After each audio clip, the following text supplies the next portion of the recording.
Today's review is a progressive rock album by a brand new band. This is their debut album. It is called New Lives for Rent and the band is called Nothing in Writing. Definitely check them out. This is a great album. But here comes my review.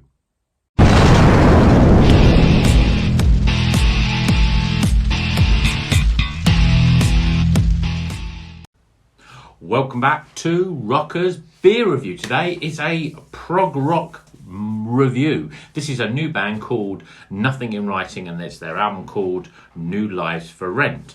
Now, Nothing in Writing are a two-piece melodic progressive rock band from Washington State over there on the west coast of America.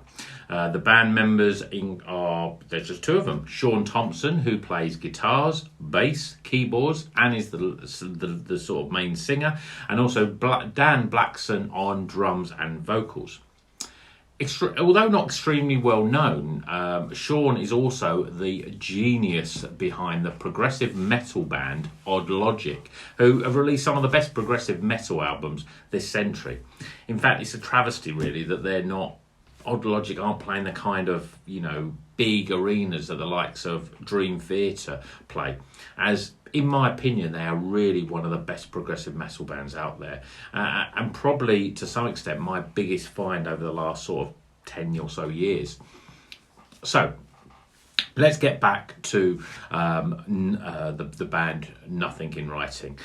As much as I'd love to wax lyrical about the brilliance of Odd Logic, maybe I should really talk about it more in a separate video to go through what great albums they've released in the past. So, the big difference, though, between Sean's work here in this band, Nothing in Writing, and in Odd Logic, is that Nothing in Writing is more in the rock arena rather than the sort of metal. Although progressive, like Odd Logic, is more about the songs and there's much more sort of standard sort of song arrangements really, opposed to showcasing lots of different styles and over-the-top virtuoso sort of instrumental breaks and playing, which Odd Logic do as well as as much as they keep it melodic, they do a lot of that as well.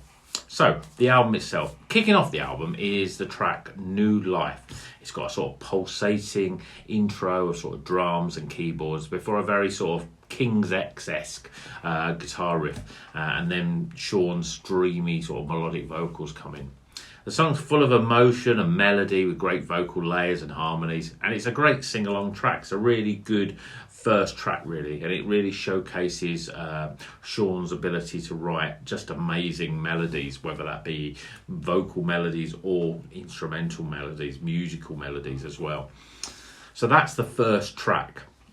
When I listen to it, and this could be the same across all the album really, the whole album reminds me a little bit of the US prog rock band Enchant. I don't think they're really going anymore, but they're another band that never really got a lot of press or allocates, and they're probably another band right for another video, maybe an album ranking video for them. But if you're a fan of Enchant, then you'll really like this album. Let me know in the comments of what you think of Enchant. So, go back to the album, track 2. The track 2 is called Road Below, and it sort of carries on the same sort of vibe. It's a rocking, melodic, a really great song. I'm getting slight vibes of some of Odd Logic's outputs, especially their first album, which is probably, in my opinion, a very underrated album. The production is a bit sort of dated, but Parallax Panorama is a really good album by Odd Logic, and this song reminds me of it, but with a little bit better production and a little bit better songwriting. Then we hit track 3. It's called The Getaway. It changes it up a bit really. It's a bit slower. It's a little bit more of a mid-pace sort of song, and it's got a slight, I suppose, alternative rock vibe. It sounds like something that could have been like big in the sort of rock charts back in the sort of mid-90s, and to some extent maybe it also harks back to Enchant again when they went more alt rock on their album called Break. Track 4 is called Virtual 4. It's a slower, still It's more of a 90s, I suppose, rock ballad, but it's still a great song. It shows off Sean's absolutely amazing voice. He's a really great singer, and has a couple of some really great melodic guitar solos, obviously also by Sean, as he's the guitar player on the album. If you're a fan of like Marillion, especially the sort of Holidays in Eden sort of era, then I think you'll really love this track. The next sort of 4 songs, sort of in the middle of this album, are in my opinion probably the best songs on the album. They certainly pick up a little bit here with pick up a gear a little bit. The 5th song is called Home Again. It's the longest track on the album. It comes in at, I think it's about just under 9 minutes, 8 minutes 50, something like that. And it builds up with a big strong bass line, lots of great sort of, again, layered vocals from Sean. And you can hear Dan singing here as well. And there's lots of atmospheric guitars and keys. I'm getting sort of a strong Fate's Warning vibe, certainly Fate's Warning more melodic or progressive in that sort of 90s era. It's a great track, and 9 minutes just flies by really quickly. Then we've got The Last Goodbye. It's another sort of a softer rock tune, but it drips with melody and it's got a catchy chorus that just makes you want to sing along to. It's a really good, really, really good track. But Moment in Time, then, I think it just probably tips it as my favourite track at the moment on the album. It has all the sort of hooks that you want. It's got a great vocal delivery.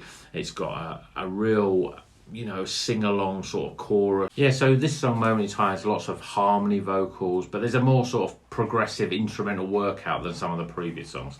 And that's why it really tips it as being one of my favourite songs on the album. Then we've got Still Believe. It's another cracker. It's maybe a little less catchy than some of the previous songs, and it has that sort of alternative rock feeling back again.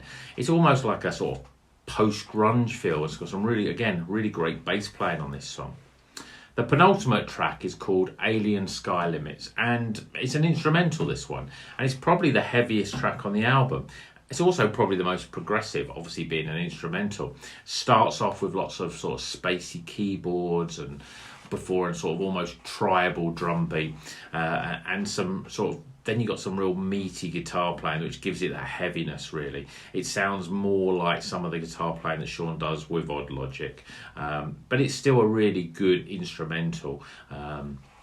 Then we're on the last track already. This album has flown by. It ends with the song Here and Alive. It's an upbeat, it's a very sort of uplifting sort of rocker with a real sort of, I suppose, positive vibe. There's a sort of slight concept with the whole of this album. You can hear it in a lot of the tracks, in the lyrics, if you listen carefully. It's all about sort of, you've only got one life, so make it a good one, about living your best life, I suppose. And this song really typifies it with its sort of uplifting, positive sort of outlook, really. And it's a real great sort of song that finishes the album on a real high note with some really great melodic guitar playing and soaring vocals again.